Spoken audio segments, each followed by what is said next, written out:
লাল সন্ত্রাসী একমাত্র উপায় বা পথ বলে নিজের ফেসবুক ওয়ালে পোস্ট করেছেন ঢাকা বিশ্ববিদ্যালয়ের ছাত্র ইউনিয়ন সভাপতি মেঘ মোল্লার বসু।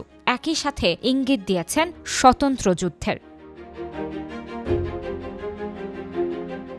তার বক্তব্যের প্রতিবাদে শনিবার রাত 12:30টার দিকে ঢাকা বিশ্ববিদ্যালয়ের হলপাড়া থেকে কয়েকশো শিক্ষার্থী মিলে বিক্ষোভ মিছিল বের করে। মিছিলটি ঢাকা বিশ্ববিদ্যালয়ের গুরুত্বপূর্ণ স্থান প্রদক্ষিণ করে রাজু ভাস্কর্যের পাদদেশে এক সমাবেশে মিলিত হয়। এ সময় 24 ঘণ্টার মধ্যে তাকে গ্রেফতারের দাবি জানান শিক্ষার্থীরা।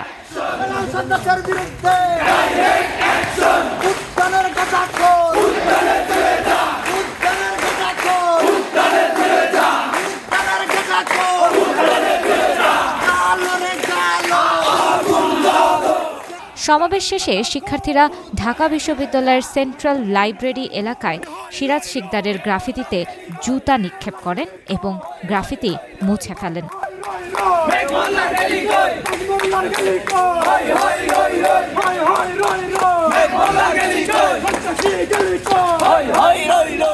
এর আগে শুক্রবার রাতে সামাজিক যোগাযোগ মাধ্যম ফেসবুকে নিজের টাইমলাইনে ইংরেজি ভাষায় দেওয়া এক পোস্টে ঢাবি ছাত্র ইউনিয়নের সভাপতি মেঘ মোল্লার বসু বলেন, একমাত্র বিকল্প লাল সন্ত্রাস, প্রান্তিক মানুষের স্বার্থে প্রতিরক্ষামূলক সহিংসতা। আমরা জাগরণ ও মিছিল করি যার সহিংস হওয়ার ক্ষমতা নেই। তা দ্বারা আপনি কখনোই আপনার কমরেডদের রক্ষা করতে পারবেন না। মানুষ আমাকে পছন্দ করবেন ঠিকই, কিন্তু কেউ অনুপ্রাণিত হবে না। কারোরই আর মুক্তমনা পার্টির দরকার নেই। শহীদদের কেউ পরোয়া করে না। ফ্যাসিবাদ তখনই ভালো যখন সে মৃত।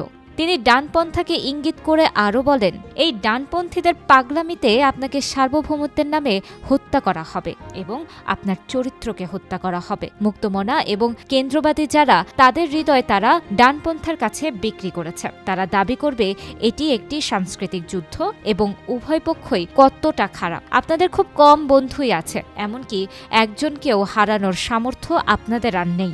আর মানুষ ভেড়ার মতো। আপনি কি আজীবন মেষপালক হতে ইচ্ছুক? গুপ্ত রাজনীতির দিকে ইঙ্গিত করে তিনি আরও বলেন, প্রকাশ্য বিক্ষোভ করা বন্ধ করুন, প্রকাশ্যে কমিটি দেওয়া বন্ধ করুন। আমরা সতর্ক না হলে নিশ্চিহ্ন হয়ে যাব।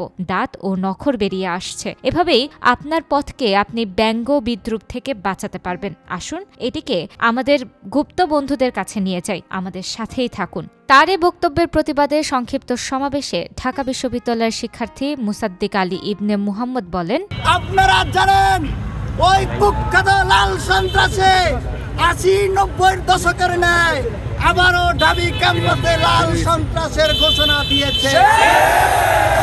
জানেন 1992 সাল সহ ইতিপূর্বে বহুবার লাল সন্ত্রাস করে ঢাকা বিশ্ববিদ্যালয়ের শিক্ষার্থীদের দাবি আদায়ের প্ল্যাটফর্ম ডাকসু নির্বাচনকে বারবার ভণ্ডুল করে দিয়েছে। সংগ্রামী সাথী ও বন্ধুগণ, আমরা দেখতে পাচ্ছি ওই কুখ্যাত লাল সন্ত্রাসীরা তারা সহনশীলতার ধার না ধরে সরাসরি সহিংসতার ঘোষণা দিয়েছে। সূর্য সেন হলের শিক্ষার্থী আজিজুল হক বলেন, আপনারা দেখেছেন এই সন্ত্রাসী প্রত্যেকটা সংগঠন আওয়ামী লীগের বি টিম হিসেবে কাজ করেছে। আওয়ামী লীগ ক্যাম্পাসের ছাত্রদল, ছাত্র শিবির সহ সকল বৈধ সংগঠনের উপর হামলা করেছে। অপরদিকে বাম সংগঠনগুলোকে সম্পূর্ণ মুক্তভাবে কাজ করার সুযোগ দিয়েছে। আপনারা কি ক্যাম্পাসে সন্ত্রাসবাদকে আবার জায়গা দিবে? বৈষম্য বিরোধী ছাত্র আন্দোলনের সমন্বয়ক মাহিন সরকার বলেন, আমরা যখন ক্যাম্পাসে এসেছি সন্ত্রাসীরা একমাত্র এসব বামদের জায়গা করে দিয়েছে। জুলাইয়ের মতো একটি বিপ্লবের পর এখনও দেখছি তারা আওয়ামী ন্যারেটিভকে শক্তিশালী করতে চায়। শিক্ষার্থীদের নিরাপত্তার স্বার্থে উদ্যানের গেট বন্ধের পর তারা মব করেছে, প্রক্টরের সাথে বাজে ব্যবহার করেছে। স্বাধীনতা পূর্ববর্তী ও পরবর্তী সময়ে প্রতিটি বিচার বহির্ভূত হত্যাকাণ্ডে লাল সন্ত্রাসের হাত ছিল। এদেরকে অতি দ্রুত সময়ের মধ্যে নিশ্চিহ্ন করে দিতে হবে। 24 ঘণ্টার মধ্যে লাল সন্ত্রাসী মেঘ মোল্লার বসুকে গ্রেফতার করতে হবে।